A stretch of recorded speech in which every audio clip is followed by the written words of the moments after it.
வணக்கம் நண்பா. Suzuki company இப்போ புதுசாக பார்த்தோம்னா சுசுகி கேஃபச்சினோ அப்படின்னு சொல்லிட்டு ஒரு என்ட்ரி லெவல் ஸ்போர்ட்ஸ் காரை இறக்கிறதுக்கு பிளான் பண்ணியிருக்காங்க. ஆக்சுவலாக இது புது கார் கிடையாது. 25 வருஷத்துக்கு முன்னாடியே இந்த கார் ஆல்ரெடி மார்க்கெட்டில் இருந்துச்சு. அது மறுபடியும் கம்பேக் கொடுக்குறாங்க அப்படிங்கிறத சொல்லியிருக்காங்க. இது இந்தியாவுக்கு வருமா அப்படின்னு கேட்டிங்கன்னா கொஞ்சம் டவுட் தான். பட் எதுக்காக இந்த காரை பற்றி எடுத்து பேசுகிறேன் அப்படின்னு சொல்லி கேட்டிங்கன்னா, இதில் ஃபர்ஸ்ட் யூஸ் பண்ணியிருந்தது என்ன தெரியுமா? 2 சீட்டர் கார் தான். ஆனால் இதில் யூஸ் பண்ணியிருந்தது 657cc ட்வின் சிலிண்டர் என்ஜின் தான் யூஸ் பண்ணியிருந்தாங்க. அதாவது 25-30 வருஷத்துக்கு முன்னாடி வந்தப்போ அந்த டைம்ல யூஸ் பண்ண இந்த இன்ஜின் பாத்தீங்கன்னா இப்போ கொடுக்கறதுக்கான வாய்ப்பு இல்ல. மேபி பார்த்தோம்னா என்ட்ரி லெவல்ல ஒரு ஸ்போர்ட்ஸ் கார் கொடுக்கணும், பட்ஜெட் ஃப்ரெண்ட்லியா கொடுக்கணும் அப்படின்னு சொல்லிட்டு சுசுகி பிளான் பண்ணி மேபி ஆல்டோ K10 இருக்குது இல்ல, ஸோ அதுல யூஸ் பண்ற இன்ஜினை இந்த காருக்கு கொடுத்து ஒரு என்ட்ரி லெவல்ல ஒரு 10 lakh பிலோக்குள்ள இந்த கார் கொண்டு வரதுக்கான வாய்ப்புகள் இருக்கிறதுக்கு நிறைய வாய்ப்பு இருக்குது. ஆனா இந்தியன் மார்க்கெட்ல வருமா அப்படின்னு கேட்டீங்கன்னா டவுட் தான். காரோட டிசைன் அப்படின்னு சொல்லி பார்க்கும்போது நல்லா தான் இருக்குது. பட் அந்த ஃப்ரண்ட் டிசைன் மட்டும் எனக்கு அந்த அளவுக்கு பிடிக்கல.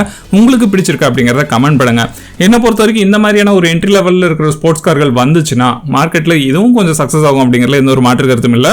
ஏன்னா நம்ம மார்க்கெட்டை பொறுத்த வரைக்கும் இந்த மாதிரி ஸ்போர்ட்ஸ் கார்கள் அதுவும் 10 லட்சத்துக்குள்ள கிடைக்குது அப்படின்னு சொன்னோம்னா கண்டிப்பா வாங்கறதுக்கு நிறைய யங்ஸ்டர்ஸ் பிளான் பண்ணுவாங்க அப்படிங்கறதுல எந்த ஒரு மாற்று கருத்தும் இல்லை. என்ன இது 2 சீட்டரா இருக்கிறதுக்கு பதிலாக ஒரு 4 சீட்டரா கொடுத்து மேல இருக்கிற ரூஃப் பின்னாடி பூட் ஸ்பேஸ்ல இருந்து கவர் ஆகும் தெரியுமா? ஸோ அந்த மாதிரி கொடுத்துருந்தாங்கன்னா, அதாவது ஒரு 4 சீட்டர் 5 சீட்டரா கொடுத்து நம்ம மார்க்கெட்ல ஒரு 10 lakhs பட்ஜெட்ல கொண்டு வந்தாங்கன்னா சீரியஸ்லி இந்த கார் வேற லெவல்ல ஹிட் ஆகும் அப்படிங்கறதுல எந்த ஒரு மாற்று கருத்தும் இல்லை. பட் டிசைன் அண்ட் லுக் 2 சீட்டர்ல கொண்டு வரதுக்கான வாய்ப்புகள் நிறைய இருக்குது. ஆனா இந்தியன் மார்க்கெட் கொண்டு வருவாங்களா அப்படிங்கறத மட்டும் நான் அழுத்தி சொல்லிட்டு இருக்கிறேன். ஏன்னா இந்தியன் மார்க்கெட் பொறுத்த வரைக்கும் அப்டேட் இல்ல.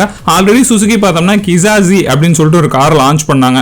ஏன்னா அது ரொம்ப பிரைஸ் அதிகமா, ரொம்ப என்ன சொல்றது, பவர் அண்ட் டார்க்ல வேற மாதிரி அந்த காரை இன்ட்ரோடியூஸ் பண்ணாங்க.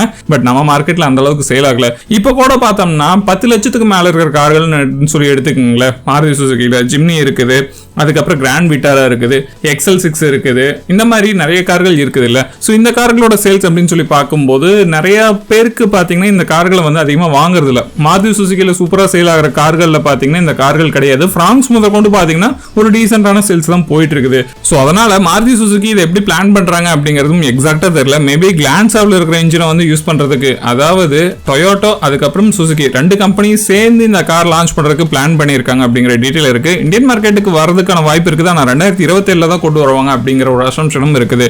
வெயிட் பண்ணி பார்ப்போம் நண்பா. இதை பத்தி வேற ஏதாவது அப்டேட் இருந்துச்சுன்னா அடுத்த வீடியோல நம்ம பேசலாம். சரியா?